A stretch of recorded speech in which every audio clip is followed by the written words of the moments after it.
श्रीमद् देवी भागवत महापुराण के प्रथम खंड के 6ठे सर्ग की यह कहानी अंत तक सुनने पर आपको कई रोचक रहस्यों से अवगत कराएगी।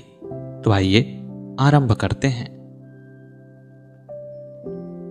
इस कथा को बताते हुए व्यास जी ने जन्मेजय जी से कहा कि हे महाराज, किसी समय अत्यंत सुंदर, रूपवान तथा अपरिमित तेज वाले सूर्यपुत्र जो रेवंत नाम से विख्यात थे, अपने मनोहर अश्वरत्न उच्च श्रवा पर आरूढ़ होकर भगवान विष्णु के निवास स्थान वैकुंठ लोक को गए।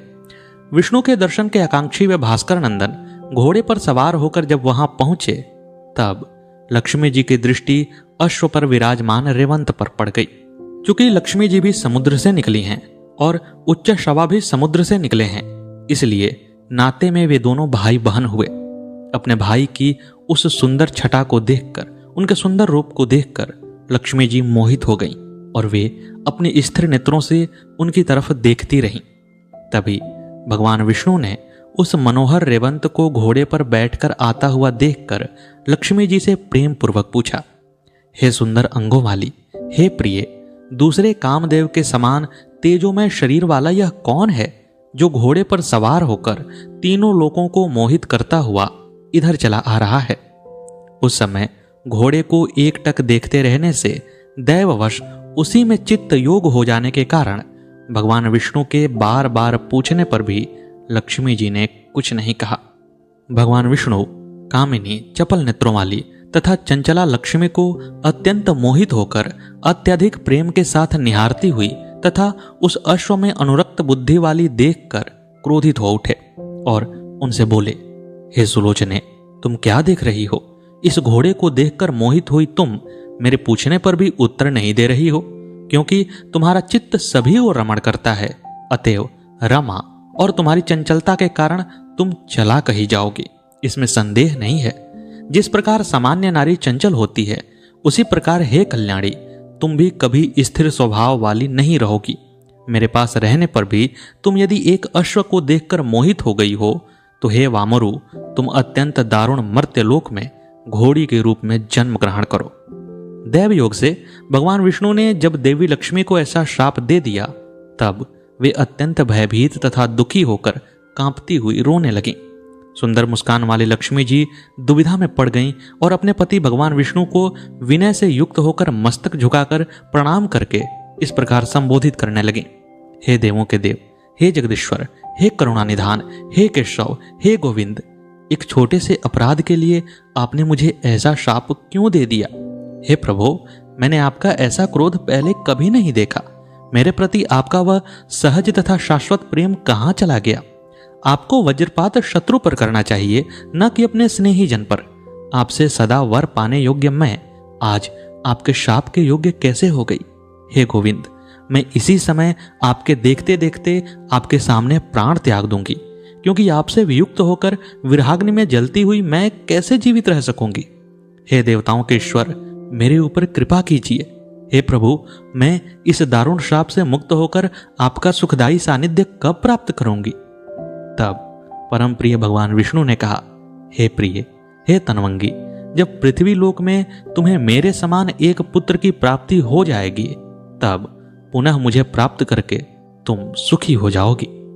इधर लक्ष्मी जी को विष्णु द्वारा शापित की गई देखकर रेवंत भय के कारण जगतपति वासुदेव को दूर से ही प्रणाम करके चले गए। जगन्नाथ विष्णु का यह क्रोध देखकर वे तत्काल अपने पिता के पास गए और उन सूर्य से शाप से संबंधित कथा बताई। इसके बाद कमल के समान नेत्रों वाली वे दुखित लक्ष्मी जी जगदीश्वर विष्णु जी से आज्ञा लेकर उन्हें प्रणाम करके मृत्यु लोक में आ गईं। सूर्य की पत्नी ने पूर्व काल में सुपर्णाक्ष की उत्तर दिशा में यमुना तमसा नदी के संगम पर सभी मनोरथ पूर्ण करने वाले तथा सुंदर वनों से सुशोभित जिस स्थान पर कठोर तपस्या की थी, वहीं घोड़ी रूप धारिणी वे लक्ष्मी जी शीघ्र पहुंच गईं। वहां रहकर वे लक्ष्मी जी समस्त कामनाओं को पूर्ण करने वाले देवाधिदेव भगवान महादेव की पूजा अर्चना करने लगी। एकाग्र मन से उनका ध्यान करने लगी। सागर पुत्री लक्ष्मी जी ने सुंदर घोड़ी का रूप धारण करके उस तीर्थ में अत्यंत कठोर तपस्या की। महादेव शंकर का ध्यान करते करते लक्ष्मी जी के मन में वैराग्य का प्रादुर्भाव हो गया। इस प्रकार उन्होंने बहुत काल तक तपस्या की। उनकी तपस्या से अंततः त्रिनेत्रधारी भगवान शंकर वृषभ पर सवार होकर पार्वती जी के साथ उनके पास गए, उन्हें साक्षात दर्शन दिया और फिर उन्होंने लक्ष्मी जी से कहा, हे कल्याणी, हे जगतजननी, आप तपस्या क्यों कर रही हैं? मुझे इसका कारण बताएं। आपके पति विष्णु तो स्वयं संपूर्ण मनोरथ पूर्ण करने वाले तथा सभी लोगों का विधान करने वाले हैं। हे देवी, भोग तथा मोक्ष प्रदान करने वाले जगतपति वासुदेव जगन्नाथ विष्णु को छोड़कर इस समय आप मेरी आराधना किस लिए कर रही हैं? स्त्रियों के लिए पति ही उनका देवता होता है। इस वेदोक्त वचन का उन्हें पालन करना चाहिए। किसी दूसरे में कभी कहीं भी भावना नहीं करनी चाहिए। पति की सेवा शुश्रूषा ही स्त्रियों का सनातन धर्म है। पति चाहे जैसा भी हो, कल्याण की इच्छा रखने वाली स्त्री को निरंतर उसकी सेवा करनी चाहिए। भगवान विष्णु तो सर्वदा सभी प्राणियों की आराधना के योग्य हैं। अतएव हे सिंधुजे, उन देवादिदेव को छोड़कर आप मेरा ध्यान क्यों कर रही हैं? शिव जी के इस प्रकार कहने पर लक्ष्मी जी ने कहा, हे आशुतोष, हे महेशान, हे शिव, हे देवेश, हे दयानिधान, मेरे पति ने मुझे शाप दे दिया है। अतएव उस शाप से आप मेरा उद्धार कीजिए। हे शंभो, उस समय मेरे बहुत पूछने पर दयालु भगवान विष्णु ने शाप से मुक्ति का यह उपाय भी बतला दिया था कि हे कमल नयने, जब तुम्हें एक पुत्र उत्पन्न हो जाएगा तब तुम शाप से मुक्त हो जाओगी और वैकुंठ धाम में पुनः तुम्हारा वास होगा। हे देव, श्री विष्णु के इस प्रकार कहने पर मैं तपस्या करने के लिए इस तपोवन में आ गई और संपूर्ण कामनाओं की पूर्ति करने वाले आप परमेश्वर की आराधना करने लगी। हे महादेव, मुझ निरपराध पत्नी को छोड़कर वे भगवान विष्णु वैकुंठ में विराजमान हैं। अतएव पति के सानिध्य के बिना मैं पुत्र कैसे प्राप्त कर सकती हूँ? हे देवेश, हे शंकर, यदि आप मुझ पर प्रसन्न हैं तो मुझे वर दीजिए। आप तथा श्रीहरि में निश्चित रूप से कोई भेद नहीं है। मैं जब अपने पति देव के पास थी तभी से मुझे ज्ञात है कि जो आप हैं वहीं वे हैं तथा जो वे हैं वहीं आप हैं, इसमें संशय नहीं है। आप में और श्री विष्णु में एकत्व जानकर ही मैंने आपका स्मरण किया है। अन्यथा हे शिव, आपका आश्रय लेने से मुझे दोष ही लगता। लक्ष्मी जी के इस परम प्रिय वचन को सुनकर के शिव जी प्रसन्न हुए, लेकिन उन्हें आश्चर्य भी हुआ। उन्होंने माता लक्ष्मी से पूछा कि आपको यह गूढ़ रहस्य कैसे पता चला कि मैं और विष्णु एक तत्व हैं? तब लक्ष्मी जी ने एक छोटी सी कथा बताई। उन्होंने कहा कि एक बार मेरे पति भगवान विष्णु किसी के ध्यान में मग्न थे। मैंने उनसे पूछा कि आप स्वयं देवताओं के देवता हैं, आप तीनों लोकों के स्वामी हैं, फिर आप किसका ध्यान करते हैं? तब उन्होंने मेरे ऊपर अनुग्रह करते हुए यह परम प्रिय वाणी कही, हे प्रिय, मैं जिन सुरश्रेष्ठ आशुतोष महेश्वर तथा पार्वतीपति शंकर का ध्यान हृदय में कर रहा हूं, उनके विषय में बता रहा हूं, सुनो। असीम पराक्रम संपन्न देवाधिदेव भगवान शंकर कभी मेरा ध्यान करते हैं और कभी मैं त्रिपुरासुर के संहारक देवेश शंकर का ध्यान करने लगता हूँ। शिव का प्रिय प्राण मैं हूँ तथा मेरे प्रिय प्राण वे हैं। इस प्रकार परस्पर अनुरक्त चित्त वाले हम दोनों में कोई अंतर नहीं है। हे प्रभु, उसी समय से अपने पति के अनुग्रह द्वारा मैंने आपके और उनके एकत्व को समझा है। लक्ष्मी जी का यह वचन सुनकर वाण विशारद भगवान शंकर ने मधुर वचनों से उन्हें आश्वासन देकर कहा, हे लक्ष्मी, धैर्य रखो, मैं तुम्हारी तपस्या से प्रसन्न हूं। पति से तुम्हारा मिलन अवश्य होगा, इसमें संदेह नहीं है। वे भगवान जगदीश्वर मुझसे प्रेरित होकर तुम्हारी कामना पूर्ण करने के लिए अश्व का रूप धारण करके यहीं पर आएंगे। मैं उन मधुसूदन को इस प्रकार प्रेरित करूंगा जिससे वे मद से भरे हुए अश्वरूप में तुम्हारे पास आ जाएं। हे शुभ्रु, उन्हीं नारायण के समान तुम्हें पुत्र उत्पन्न होगा। वह पृथ्वी पर राजा के रूप में प्रतिष्ठित तथा सभी लोगों से नमस्कृत होगा। हे महाभागे, इस प्रकार पुत्र प्राप्त करके तुम उन्हीं के साथ वैकुंठ लोक चली जाओगी और उनकी प्रिया हो जाओगी। आपका वह पुत्र एक वीर नाम से इस लोक में ख्याति प्राप्त करेगा और उसी से है वंश की उत्पत्ति होगी। इस प्रकार लक्ष्मी जी को वरदान देकर भगवान शंकर देवगणों से सेवित तथा अप्सराओं से सुशोभित रमणीक कैलाश पर शीघ्र चले गए। वहां पहुंचते ही शंकर जी ने लक्ष्मी का कार्य सिद्ध करने के उद्देश्य से अपने कार्य कुशलगण चित्ररूप को वैकुंठ भेजा। उन्होंने चित्ररूप से कहा कि हे चित्ररूप, तुम विष्णु के पास जाकर मेरे शब्दों में यह बात कहो और इस प्रकार यत्न करना जिससे वे अपनी दुखी पत्नी को शोक मुक्त कर दें। भगवान शंकर के ऐसा कहने पर वह चित्र रूप तुरंत ही वैकुंठ की तरफ प्रस्थान कर गया। वहां पर द्वारपाल जय और विजय ने उसे प्रणाम किया और आने का कारण पूछा। तब चित्ररूप ने उन दोनों से कहा कि तुम लोग शीघ्र ही भगवान विष्णु को सूचित कर दो कि शूलपाणी शिव द्वारा भेजा गया उनका दूत यहाँ आया है।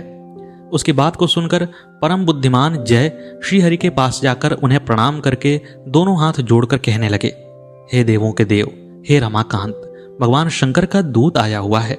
वह द्वार पर खड़ा है। आप आदेश दीजिए कि उसे प्रवेश कराया जाए अथवा नहीं। उसका नाम चित्ररूप है। मैं उसके आने का प्रयोजन नहीं जानता हूं। भगवान शिव का दूत आया है, यह सुनकर विष्णु जी बड़े प्रसन्न हुए और उन्होंने जैसे कहा कि तुम तत्काल ही भगवान शिव के दूत को मेरे पास लाओ। श्रीहरि की बात को सुनकर जय वहां पर गए और चित्ररूप को लेकर के भगवान विष्णु के पास आए। चित्ररूप ने भगवान विष्णु को देखकर उन्हें प्रणाम किया। तब मुस्कुराते हुए रमापति विष्णु ने कहा कि सपरिवार देवादिदेव शंकर जी कुशल तो है ना? तुम्हें यहाँ किस लिए भेजे हैं? शंकर जी का कौन सा कार्य है अथवा देवताओं का कोई काम तो नहीं आ पड़ा? मुझे सब कुछ बताओ। तब दूत ने कहा कि हे त्रिकालज्ञ, इस संसार की कौन सी बात आपको विदित नहीं है, तथापि इस समय जो बात है उसे मैं आपसे कह रहा हूं। हे जनार्दन, उस बात को बताने के लिए मैं शंकर जी के द्वारा यहां भेजा गया हूं। इसीलिए शिव जी के कहे गए शब्दों में ही मैं आपसे अपनी बात रखूंगा। उन्होंने कहा है कि हे विभो, आपकी भार्या लक्ष्मी जी यमुना और तमसा नदी के संगम पर तपस्या कर रही हैं। देवगण, मानव, यक्ष तथा किन्नरों के द्वारा आराधना के योग्य एवं समस्त मनोरथ पूर्ण करने वाली वे देवी घोड़ी का रूप धारण किए हैं। उन देवी के बिना इस जगत का कोई भी प्राणी सुखी नहीं रह सकता। इसीलिए हे हरे, उनका परित्याग करके आप कौन सा सुख प्राप्त कर रहे हैं? हे जगत गुरु, जिसकी भार्या संसार में दुख प्राप्त करती है उसके जीवन को धिक्कार है। ऐसा व्यक्ति शत्रु समुदाय में निंदित होता है। आपके स्वार्थी शत्रु इस समय लक्ष्मी जी को अत्यंत दुखित तथा आपको उनसे विलग देखकर दिन रात हंसते होंगे। मैं स्त्री वियोग से उत्पन्न दुख को समझता हूं। हे विष्णु, जब मेरी भार्या सती दक्ष के यज्ञ में मृत हो गई थी तब मुझे असहनीय दुख भोगना पड़ा था। उनके विरह से पीड़ित होकर मैं मन में यह शोक करता था कि इस संसार में मेरे जैसा कोई अन्य व्यक्ति न हो। जो सती क्रोधवश दक्ष के यज्ञ में जलकर भस्म हो गई थी, उसे मैंने बहुत समय तक कठोर तपस्या करके गिरजा के रूप में पुनः प्राप्त किया था। हे हरे, आपने अपनी भार्या को छोड़कर 1000 वर्ष की अवधि तक अकेले रहते हुए कौन सा सुख प्राप्त कर लिया? अतः आप महाभागा लक्ष्मी के पास जाएं और उन्हें आश्वासन देकर अपने घर ले आएं। इस संसार में कोई भी प्राणी उन रमा से विमुक्त न हो पाए। हे आयुष्मान, आप अभी अश्वरूप धारण करके पवित्र मुस्कान वाली लक्ष्मी के पास जाइए और पुत्र उत्पन्न करके उन्हें वैकुंठ ले आइए। चित्ररूप की वह बात सुनकर भगवान विष्णु ने कहा कि ठीक है, और उसके बाद उन्होंने भगवान के दूत को शंकर जी के पास वापस भेज दिया। उसके बाद दूत के चले जाने पर भगवान विष्णु मनोहर अश्वरूप धारण करके काम युक्त होकर शीघ्र ही वैकुंठ से वहीं पर पहुंचे जहां घोड़ी का रूप धारण कर सिंधु तनया लक्ष्मी जी तपस्या कर रहे थे। विष्णु जी ने उस स्थान पर पहुंचकर हय रूप धारणी लक्ष्मी जी को विराजमान देखा। अश्व का रूप धारण किए हुए अपने पति गोविंद को देखते ही लक्ष्मी जी ने भी उन्हें पहचान लिया और वे साध्वी विस्मय में पड़कर अश्रुपूरित नेत्रों से देखती हुई वहीं खड़ी रहीं। यमुना और तमसा के लोक प्रसिद्ध पवित्र संगम पर कामार्त उन दोनों का समागम हुआ। इस प्रकार घोड़ी रूप धारणी वे विष्णु प्रिया गर्भवती हो गईं और वहीं पर उन्होंने सद्गुणों से संपन्न तथा सुंदर एक पुत्र को जन्म दिया। भगवान विष्णु ने हंसकर उनसे यह समयोचित बात कही कि तुम अब अपना यह अश्वरूप छोड़ दो और पहले जैसा शरीर धारण कर लो। हे सुलोचने, हम दोनों अपनी दिव्य देह धारण करके अपने वैकुंठ धाम चलेंगे और तुमसे उत्पन्न यह कुमार अब यहीं रहेगा। तब लक्ष्मी जी ने कहा कि हे देवश्रेष्ठ, अपने शरीर से उत्पन्न पुत्र को छोड़कर मैं कैसे जाऊं? अपने पुत्र के प्रति स्नेह का त्याग अत्यंत ही कठिन है। हे भगवान, इस निर्जन नदी तट पर इस लघुकाय, अनाथ तथा असमर्थ बालक की क्या गति होगी? मैं इसे किसी प्रकार भी नहीं छोड़ सकती हूं। तब भगवान ने कहा कि हे प्रिय, इस पुत्र के विषय में शोक करना तुम्हारे लिए उचित नहीं है। यह सुखपूर्वक यहीं रहे, मैंने इसकी रक्षा का उपाय कर दिया है। प्रिय, इस पुत्र के यहाँ छोड़ने के पीछे कोई महान तथा आश्चर्यजनक कारण छिपा है। मैं उसे बता रहा हूं, तुम जान लो। इस पृथ्वी पर ययाति के पुत्र तुर्वसु नामक एक प्रसिद्ध राजा हैं। उनके पिता ने उनका लोक प्रसिद्ध हरिवर्मा यह नाम रखा है। इस समय पुत्र की कामना वाले वे नरेश एक पवित्र तीर्थ में तपस्या कर रहे हैं। हे कमल नयने, उन्हीं के लिए मैंने यह पुत्र उत्पन्न किया है। वहां राजा के पास जाकर मैं उन्हें इसी समय भेज दूंगा और वे पुत्र के अभिलाषी राजा इस पुत्र को लेकर के पालेंगे, इसकी रक्षा करेंगे और जगत में तुम्हारा यह पुत्र बड़ा ही विख्यात होगा। अपनी प्रिय भार्या को आश्वासन देकर तथा बालक की रक्षा का प्रबंध करके भगवान विष्णु उत्तम विमान पर आरूढ़ होकर अपनी प्रिया के साथ चल दिए। जब भगवान विष्णु तथा लक्ष्मी जी उस स्थान से चले गए, उसी समय चंपक नामक विद्याधर उत्तम विमान पर आरूढ़ होकर अपनी प्रेयसी मदनालसा के साथ इच्छापूर्वक विहार करते हुए संयोगवश वहां आ पहुंचा। देवपुत्र तुल्य उस उत्तम शिशु को पृथ्वी पर सुखपूर्वक अकेले खेलते हुए देखकर चंपक ने शीघ्रतापूर्वक विमान से उतरकर झट से उस बालक को उठा लिया और वह उसी प्रकार आनंदित हो गया जिस प्रकार कोई धनहीन व्यक्ति धन का खजाना पाकर आनंदित हो जाता है। कामदेव के समान अत्यंत सुंदर उस नवजात शिशु को उठाकर चंपक ने अपनी पत्नी मदनालसा को सौंप दिया। उस बालक को लेते ही प्रेम से रोमांचित तथा विस्मित मदनालसा हृदय से लगाकर उस बालक का मुख चूमने लगी और उसके हृदय में मातृतुल्य प्रीति उमड़ आई। तब उस मदनालसा ने अपने पति से पूछा कि हे पतिदेव, यह बालक किसका है और यहाँ पर इस समय क्या कर रहा है? इस घोर निर्जन वन में तमसा नदी और यमुना नदी के संगम के तट पर यह बालक कहाँ से आ गया? पत्नी द्वारा इस प्रकार पूछे जाने पर चंपक ने कहा कि हमें इसे लेकर इंद्रलोक चलना चाहिए और इंद्र से यह सारी बातें पूछनी चाहिए, वे ही हमें इसका सच बता सकेंगे।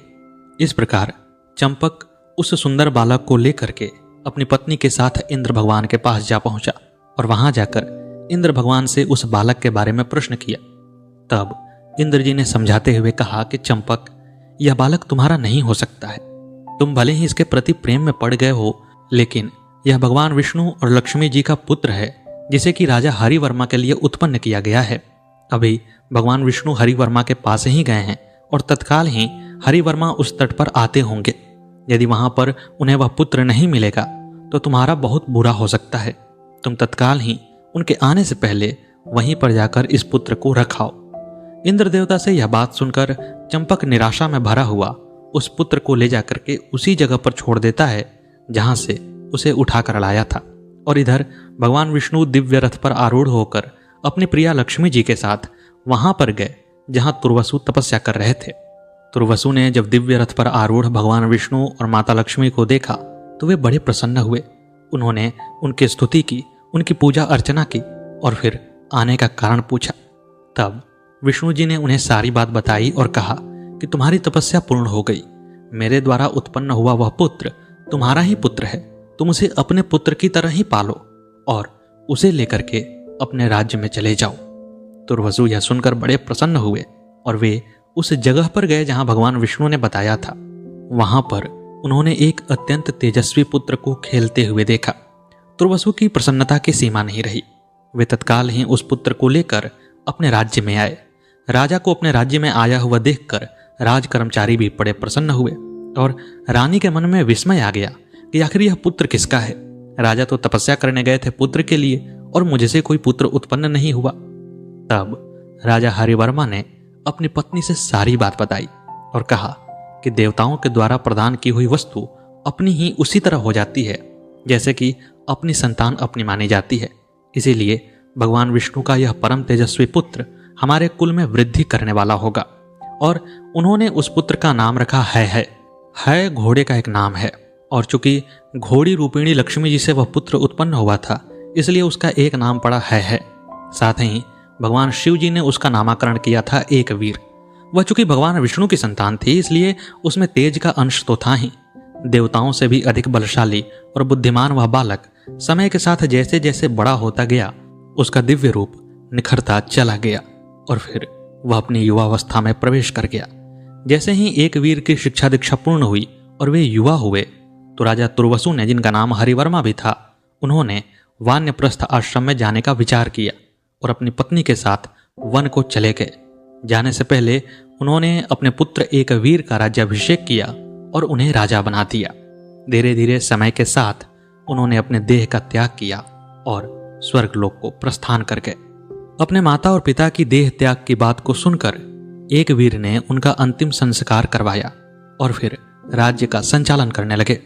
धीरे धीरे समय व्यतीत होने लगा। एक दिन एक वीर अपने मंत्रियों और सेनापतियों के साथ गंगा जी के तट पर विहार करने के लिए गए।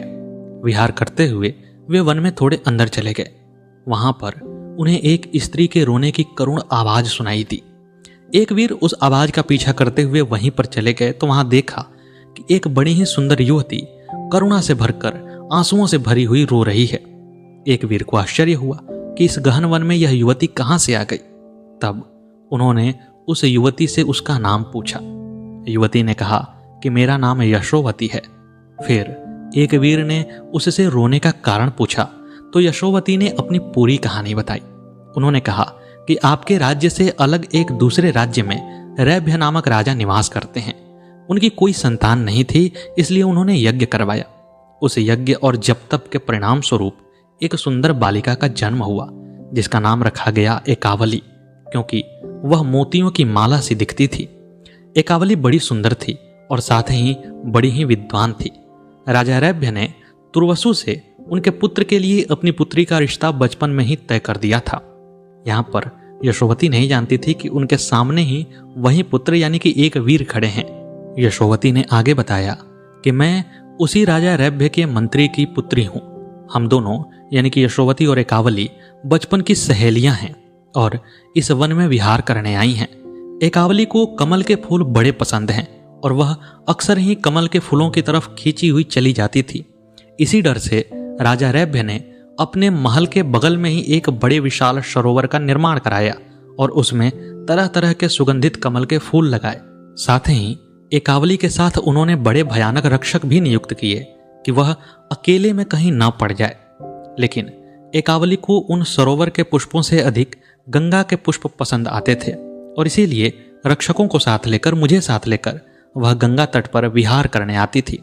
एक बार रक्षकों सहित जब मैं और एकावली गंगा तट पर विहार कर रहे थे तो उसी समय कालकेतु नामक दैत्य आया। उसके साथ उसकी सेना भी थी।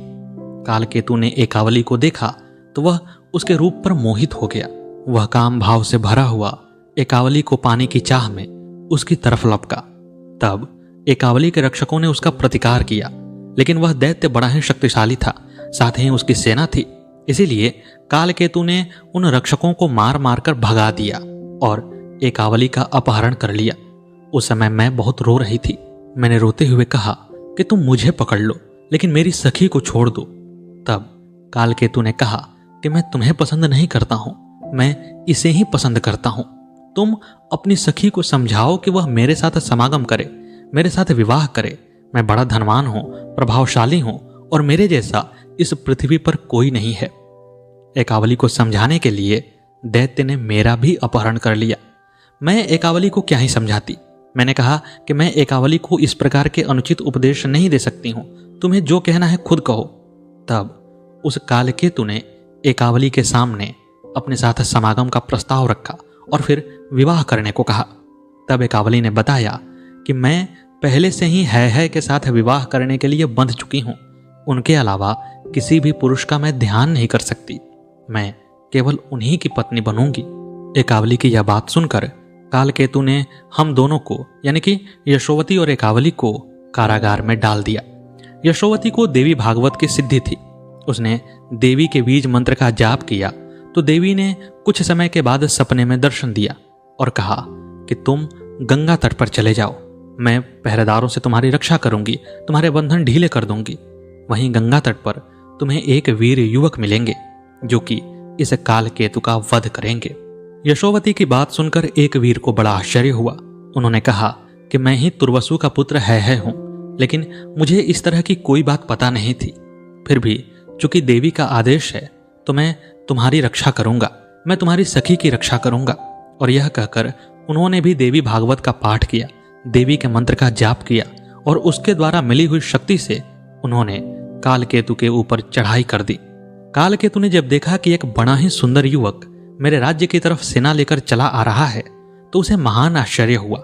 उसने एकावली से पूछा कि यह तुम्हारा क्या लगता है, क्योंकि तुम्हारे अलावा मेरी किसी से शत्रुता नहीं है। साथ ही उस युवक के साथ तुम्हारी सखी यशोवती है, तो मुझे संदेह है कि वह तुम्हारे लिए ही आ रहा है। एकावली ने भी दूर से उस सुंदर युवक को देखा तो कहा कि मैं इसे नहीं जानती, न तो यह मेरा भाई है न ही यह मेरे पिता हैं, लेकिन यह अगर तुम्हारे नाश के लिए आए हुए हैं तो मैं इनकी सफलता की कामना करती हूँ। इसके बाद एक वीर और कालकेतु में युद्ध हुआ और एक वीर ने मां भगवती की कृपा से कालकेतु का वध कर दिया। वध करने के बाद वह कालकेतु के राज्य के राजा बन गए और उन्होंने एकावली को अपने सामने प्रस्तुत होने का आदेश दिया। साथ ही वे विवाह की तैयारियों में भी लग गए। एकावली से उनको प्रेम हो गया था। तब यशोवती ने उन्हें समझाया कि आपका अधैर्य करना उचित नहीं है। एकावली भी आपसे प्रेम करती है और एकावली का संबंध आपसे ही होगा, लेकिन अभी वह अपहरित थी, अभी वह कारागार में थी और आपका कर्तव्य बनता है कि आप उसे उसके पिता के पास पहुंचाएं और उसके पिता से उसका हाथ मांगे। एक वीर को यशोवती की यह बात पसंद आ गई और उन्होंने एकावली को राजा रैभ्य को सौंप दिया और फिर राजा रैभ्य से अपने बारे में सारी बातें बताई। तब राजा रैभ्य ने कहा कि बचपन में ही एकावली का विवाह आपसे तय हो चुका है और मुझे खुशी है कि आप इतने महान राजा बन गए हैं। और इस प्रकार रैभ्य मुनि ने एकावली से है का विवाह तय करा दिया और विवाह हो जाने के पश्चात वे दोनों सुखपूर्वक रमण करते हुए रहने लगे। उन्हीं से है वंशीय क्षत्रिय बने और उसी है वंश में कार्तिवीर्य का जन्म हुआ। कार्तिवीर्य भी